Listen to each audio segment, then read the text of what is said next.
What's shaking, folks? Back with another reaction, back with some more Yazoo, and we're here to finish off their debut album, Upstairs at Eric's, 1982.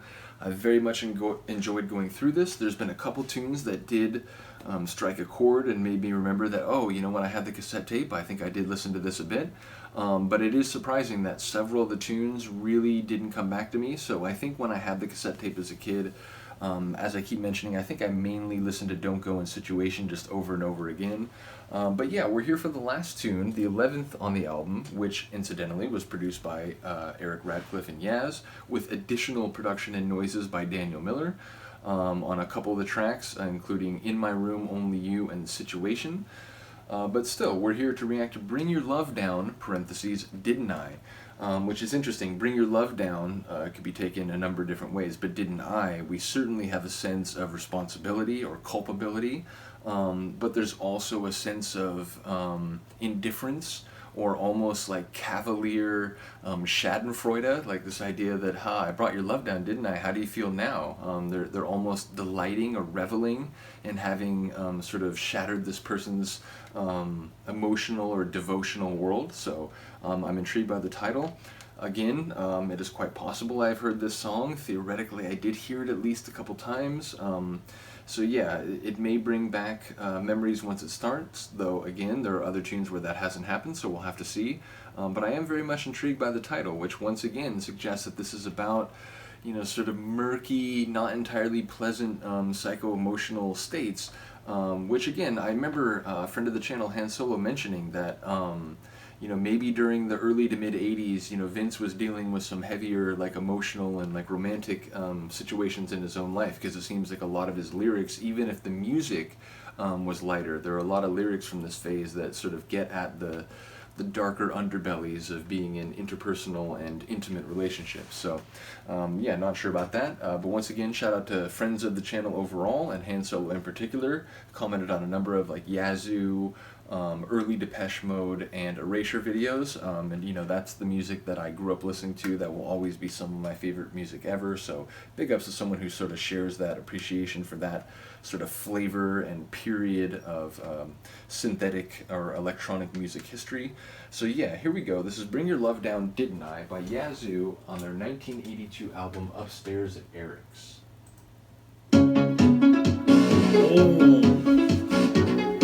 Okay, this one actually is hitting me a bit. Oh! Sonically, this might be my favorite on the album in the first 10 seconds.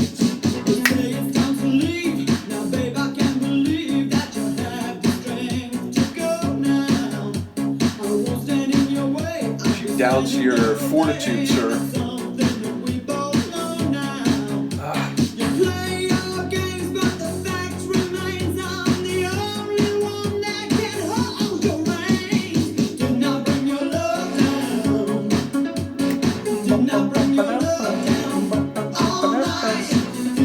Oh, a little flourish.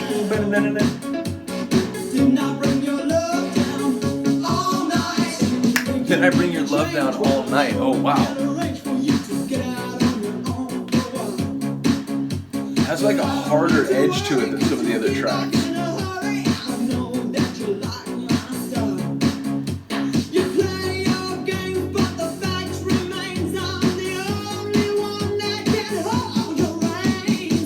Oh my God. You play your games, but the facts remain, and you know I'm the only one who can hold your reins.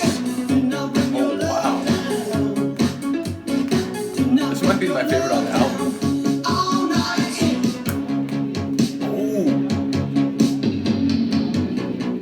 Syncopated atmospheric interlude with some, like, you know, a noisy room that you're just on the outside of, lots of people talking, but you can't make out on any actual lines. The clap in this track is great. It's got pop.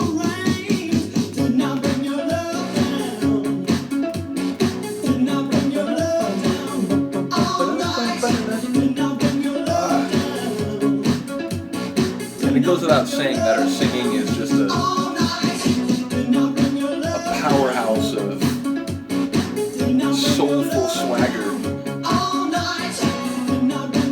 And she gets this, like, she kind of like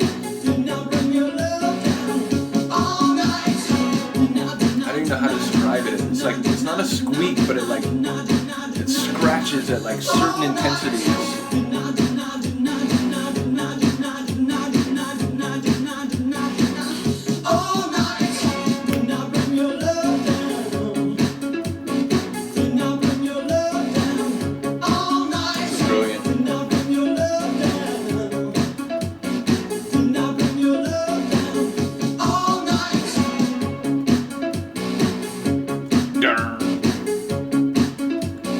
I love that sort of buzzing metallic lower end.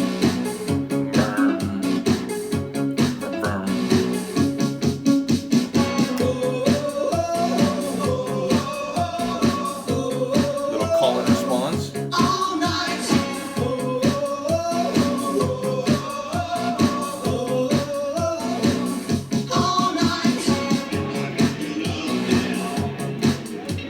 Feels like we're closer, like we're inside the room now. You can hear plates being passed around and like the experimental nature of Yazoo is greater than I realized.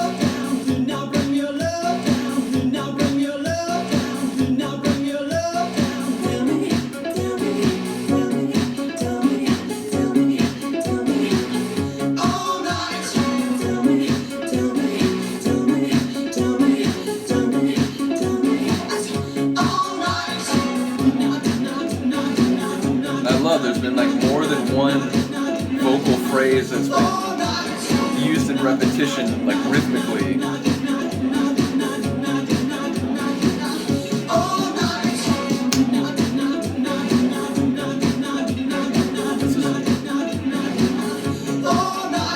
I think it's genius to end this album with this track. It sort of does some of the things that other tracks on the album do, but in an even more memorable way to my mind.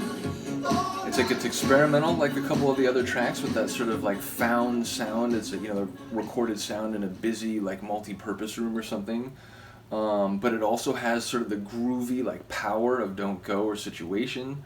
Yeah, and of course her voice just, you know, in both its intensity and its melody and like soul in different moments. So yeah, I think that song like really sort of encapsulates the album, which again makes perfect sense to me that they would use that as the final tune. So yeah, that's awesome. I really enjoyed going through it. Still have a couple more tracks to do on You and Me Both. And then Han Solo did mention there's a couple, you know, like singles that weren't on either of the albums. I'll see what I can do about reacting to those. But yeah, very much wanted to give a shout out to both Alison Moyet and Vince Clarke, as well as Eric Radcliffe, fair to say, and Daniel Miller.